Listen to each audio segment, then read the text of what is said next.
ಸ್ನೇಹಿತರೆ, ಮೀಡಿಯಾ ಮಾಸ್ಟರ್ಸ್ಗೆ ಸ್ವಾಗತ, ಸುಸ್ವಾಗತ.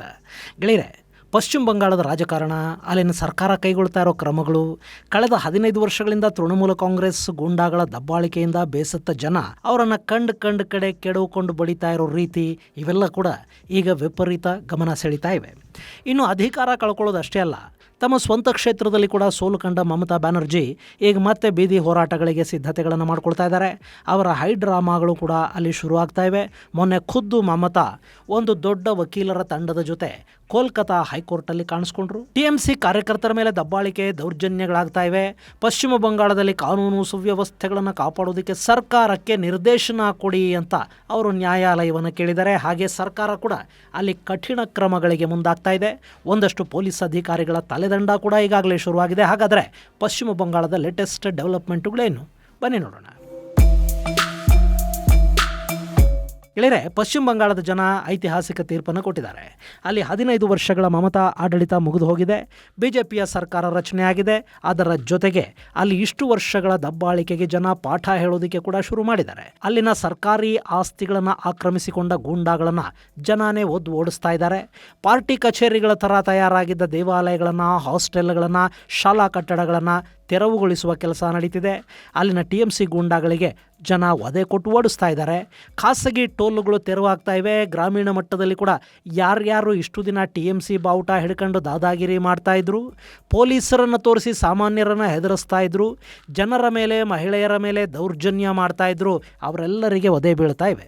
ಹೀಗೆ ಜನ ಒದಿತಿರುವಾಗ ಆ ಕಾರ್ಯಕರ್ತರು ಸ್ಥಳೀಯ ಬಿಜೆಪಿ ನಾಯಕರಿಗೆ ಫೋನ್ ಮಾಡ್ತಾ ಇದ್ದಾರೆ, ಕಾಪಾಡಿ ಅಂತ ಕೇಳ್ಕೋತಾ ಇದ್ದಾರಂತೆ. ಇಷ್ಟು ದಿನ ಟಿಎಂಸಿಯ ಮಾತು ಕೇಳ್ಕೊಂಡು ಅವರು ಹೇಳಿದ್ದೆಲ್ಲ ಮಾಡ್ತಾ ಇದ್ದ ಅಲ್ಲಿನ ಪೊಲೀಸರು ಕೂಡ ಈಗ ತಮ್ಮ ಮಾಜಿ ಬಾಸ್ಗಳನ್ನು ಕಾಪಾಡೋದಕ್ಕೆ ಹೋಗ್ತಾ ಇಲ್ಲ. ಇನ್ನು ಮೊನ್ನೆ ತಿಲ್ಜಾಲಾದಲ್ಲಿ ಬೆಂಕಿ ಅವಘಡ ನಡೆದ ನಂತರ ಅಲ್ಲಿನ ಅಕ್ರಮ ಕಟ್ಟಡಗಳನ್ನು ಕೆಡವೋದಕ್ಕೆ ಸರ್ಕಾರ ಆದೇಶವನ್ನು ಕೊಡ್ತು. ಹಾಗೆ ಅಂಥ ಅಕ್ರಮ ಕಟ್ಟಡಗಳು ಅನುಮತಿ ಪಡೆಯದೆ ಕಟ್ಟಿದ, ಕಾನೂನು ಉಲ್ಲಂಘನೆ ಮಾಡಿ ನಿರ್ಮಾಣ ಮಾಡಲಾದ ಕಟ್ಟಡಗಳನ್ನು ಗುರುತಿಸಿ ಅವುಗಳಿಗೆ ನೀರು, ಕರೆಂಟು ನಿಲ್ಲಿಸೋದಕ್ಕೆ ಅಲ್ಲಿನ ಸ್ಥಳೀಯ ಆಡಳಿತಕ್ಕೆ ಮುಖ್ಯಮಂತ್ರಿ ಆದೇಶವನ್ನು ಕೊಟ್ಟಿದ್ದಾರೆ. ಇನ್ನು ಅಲ್ಲಿ ಅಕ್ರಮ ಕಟ್ಟಡಗಳನ್ನು ಕೆಡವೋದಕ್ಕೆ ಸಿದ್ಧತೆಗಳು ನಡೀತಿದ್ದಂತೆ ಟಿಎಂಸಿ ಬುಲ್ಡೋಜರ್ ಕಾರ್ಯಾಚರಣೆ ವಿರುದ್ಧ ನ್ಯಾಯಾಲಯದ ಮೆಟ್ಲೇರಿದೆ ಮತ್ತು ಕೋಲ್ಕತಾ ಹೈಕೋರ್ಟ್ ಆ ಕಾರ್ಯಾಚರಣೆಗೆ ತಾತ್ಕಾಲಿಕ ತಡೆಯಾಜ್ಞೆಯನ್ನು ಕೂಡ ಕೊಟ್ಟಿದೆ. ಹೀಗಾಗಿ ಅಕ್ರಮ ಕಟ್ಟಡಗಳ ಮಾಲೀಕರೊಂದು ನಿಟ್ಟುಸಿರು ಬಿಡ್ತಾ ಇದ್ದಾರೆ. ಆದರೆ ಇದು ಹೀಗೆ ಮುಂದುವರಿಯುತ್ತೆ ಅಂತಲ್ಲ. ಉತ್ತರ ಪ್ರದೇಶದಲ್ಲಿ ಕೂಡ ನ್ಯಾಯಾಲಯ ಸಾಕಷ್ಟು ಬಾರಿ ತಡೆಯಾಜ್ಞೆಯನ್ನು ಕೊಡ್ತು. ಆದರೂ ತೆರವು ಕಾರ್ಯಾಚರಣೆಗೆ ಸರ್ಕಾರ ಬೇರೆ ಬೇರೆ ದಾರಿಗಳನ್ನು ಹುಡುಕೊಳ್ತಾ ಹೋಯಿತು. ಪಶ್ಚಿಮ ಬಂಗಾಳದಲ್ಲಿ ಕೂಡ ಅಕ್ರಮ ಕಟ್ಟಡಗಳ ತೆರವು ಕಾರ್ಯಾಚರಣೆ ಶುರುವಾಗೋ ಸಾಧ್ಯತೆಗಳಿರುತ್ತವೆ. ಇನ್ನು ಇದೇ ಸಂದರ್ಭದಲ್ಲಿ ತುಂಬ ಮಜಾ ಅನಿಸಿದ್ದು, ಮಮತಾ ಬ್ಯಾನರ್ಜಿ ವಕೀಲರ ಗೌನ್ ಹಾಕ್ಕೊಂಡು ಕೋಲ್ಕತಾ ಹೈಕೋರ್ಟಲ್ಲಿ ಕಾಣಿಸ್ಕೊಂಡಿದ್ದು. ಗೆಳೆಯರೆ, ವಕೀಲರ ಸನ್ನದಿಲ್ಲದೆ, ವಕೀಲರ ದಿರಿಸು ಧರಿಸಿ ನ್ಯಾಯಾಲಯಕ್ಕೆ ಹೋಗೋ ಹಾಗಿಲ್ಲ. ಇನ್ನು ಯಾವುದೇ ಪ್ರಕರಣದಲ್ಲಿ ಅರ್ಜಿದಾರರಿಗೆ ಖುದ್ದು ವಾದ ಮಾಡೋದಕ್ಕೆ ಅವಕಾಶ ಇರುತ್ತೆ. ಆದರೆ ಕೌನ್ಸಿಲ್ ಆಗಿ, ಅಂದರೆ ವಕೀಲರಾಗಿ ವಾದ ಮಾಡಬೇಕು ಅಂದರೆ ಕಾನೂನು ಪದವಿಯನ್ನು ಪಡೆದಿರಬೇಕು, ಜೊತೆಗೆ ವಕೀಲರಾಗಿ ನೋಂದಾಯಿಸಲ್ಪಟ್ಟಿರಬೇಕು. ಮಮತಾ ಅವರು ಯಾವ ಬಾರಲ್ಲಿ ನೋಂದಾಯಿಸಿಕೊಂಡಿದ್ದಾರೆ ಗೊತ್ತಿಲ್ಲ. ಅಕಸ್ಮಾತ್ ಅವರು ಹಾಗೆ ಸನ್ನದನ್ನು ಪಡ್ಕೊಂಡಿದ್ರು, ಮುಖ್ಯಮಂತ್ರಿಯಾಗಿ ಆಯ್ಕೆಯಾದ ಕೂಡಲೇ ಅವರ ಸನ್ನದು ಆಟೋಮೆಟಿಕ್ ಆಗಿ ಅಮಾನತುಗೊಳ್ಳುತ್ತೆ. ಪ್ರಾಕ್ಟೀಸ್ ಮಾಡದೆ ನಿಮ್ಮನ್ನು ಲಾಯರ್ ಅಂತ ಹೇಳ್ಕೊಳ್ಳೋದಕ್ಕಾಗೋದಿಲ್ಲ.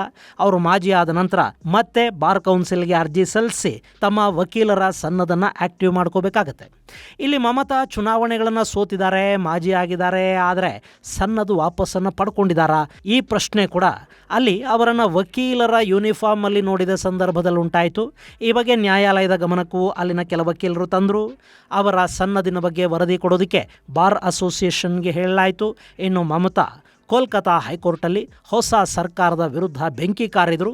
ಪಶ್ಚಿಮ ಬಂಗಾಳದಲ್ಲಿ ಚುನಾವಣೋತ್ತರ ಹಿಂಸಾಚಾರ ದೊಡ್ಡ ಪ್ರಮಾಣದಲ್ಲಿ ನಡೀತಾ ಇದೆ. ಜನರ ಮನೆಗಳಿಗೆ ನುಗ್ಗಿ ದಾಳಿ ಮಾಡ್ತಾ ಇದ್ದಾರೆ. ಚಿಕ್ಕ ಮಕ್ಕಳ ಮೇಲೆ ಅತ್ಯಾಚಾರಗಳಾಗ್ತಾ ಇವೆ. ಪೊಲೀಸರು ಕ್ರಮ ಕೈಗೊಳ್ಳುತ್ತಾ ಇಲ್ಲ ಅಂತ ಮಮತಾ ಆರೋಪ ಮಾಡಿದರು. ಹಾಗೆ ಪಶ್ಚಿಮ ಬಂಗಾಳವನ್ನು ಬುಲ್ಡೋಜರ್ ರಾಜ್ಯ ಮಾಡೋದಕ್ಕೆ ಸಾಧ್ಯ ಇಲ್ಲ, ಇದು ಉತ್ತರ ಪ್ರದೇಶ ಅಲ್ಲ ಅಂತ ಕೂಡ ಮಮತಾ ಹೇಳಿದರು. ಇನ್ನು ಹೈಕೋರ್ಟ್ ಪೀಠ ರಾಜ್ಯದಲ್ಲಿ ಕಾನೂನು ಸುವ್ಯವಸ್ಥೆಗಳನ್ನು ಕಟ್ಟುನಿಟ್ಟಾಗಿ ಕಾಪಾಡಿ ಅಂತ ಸರ್ಕಾರಕ್ಕೆ ಆದೇಶವನ್ನು ಕೊಡ್ತು. ಹಾಗೆ ನ್ಯಾಯಾಲಯದ ಕಲಾಪಗಳನ್ನು ಮುಗಿಸ್ಕೊಂಡು ಮಮತಾ ಬ್ಯಾನರ್ಜಿ ಅವರು ಹೊರಗೆ ಬರ್ತಿದ್ದಂತೆ ಅಲ್ಲಿದ್ದ ಒಂದಷ್ಟು ವಕೀಲರ ಸಮೂಹ ಮಮತಾ ವಿರುದ್ಧ ಘೋಷಣೆಗಳನ್ನು ಕೂಗೋದಿಕ್ಕೆ ಶುರು ಮಾಡಿತು.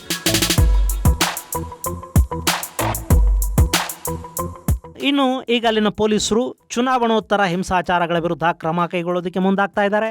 ಚುನಾವಣೋತ್ತರ ಮಾತ್ರ ಯಾಕೆ, ಚುನಾವಣಾ ಪೂರ್ವ ಮತ್ತು ಚುನಾವಣೆಯ ಸಂದರ್ಭದಲ್ಲಿ ನಡೆದ ಗಲಭೆಗಳ ವಿರುದ್ಧ ಕೂಡ ಕ್ರಮ ಕೈಗೊಳ್ಳುವ, ಆರೋಪಿಗಳನ್ನು ಬಂಧಿಸುವ ಕೆಲಸ ಅಲ್ಲಿ ದೊಡ್ಡ ಮಟ್ಟದಲ್ಲಿ ಆರಂಭ ಆಗ್ತಾ ಇದೆ.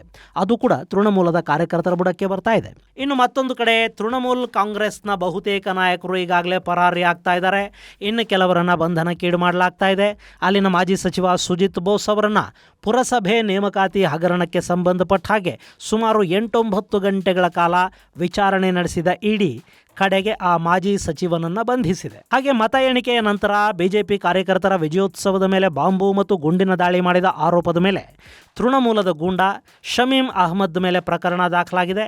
ಅವನನ್ನು ಬಂಧಿಸೋದಕ್ಕೆ ಅವನ ಮನೆಗೆ ಹೋದ ಪೊಲೀಸರು ಅಲ್ಲಿನ ಸಾಮಗ್ರಿಗಳನ್ನು, ನೆಲಮಾಳಿಗೆಗಳನ್ನು ಕಂಡು ಬೆಚ್ಚಿ ಬಿದ್ದಿದ್ದಾರೆ.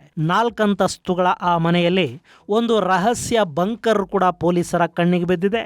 ಅಲ್ಲಿ ಅಪಾರ ಪ್ರಮಾಣದ ಆಯುಧಗಳು, ನಕಲಿ EVM ಮೆಷಿನ್ನುಗಳು, ಹಣ ಇವೆಲ್ಲ ಸಿಕ್ಕಿವೆ. ಹಾಗೆ ತೇಗದ ಹಾಸಿಗೆಗೆ ಚಿನ್ನದ ಲೇಪ ಮತ್ತು ಚಿನ್ನದ ಫಲಕಗಳನ್ನು ಅಳವಡಿಸಿರುವುದು ಕೂಡ ಅಲ್ಲಿ ಕಂಡು ಬಂದಿದೆ. ಆದರೆ ಶಮೀಂ ಪರಾರಿಯಾಗಿದ್ದಾನೆ.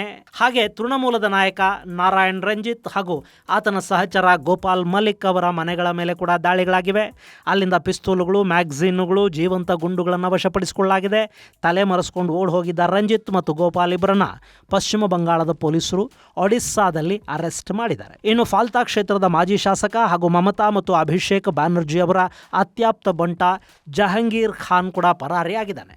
ಗೆಳೆಯರೆ, ಈ ಜಹಂಗೀರ್ ಖಾನ್ ಚುನಾವಣಾ ಪ್ರಚಾರದ ಸಮಯದಲ್ಲಿ ಮತದಾರರನ್ನು ಬೆದರಿಸಿದ ಆರೋಪ ಕೇಳಿಬಂತು. SP ಅಜಯ್ ಪಾಲ್ ಶರ್ಮಾ ಜಹಂಗೀರ್ ಮನೆಗೆ ಹೋಗಿ ಒಂದು ಎಚ್ಚರಿಕೆಯನ್ನು ಕೊಟ್ಟು ಬಂದರು.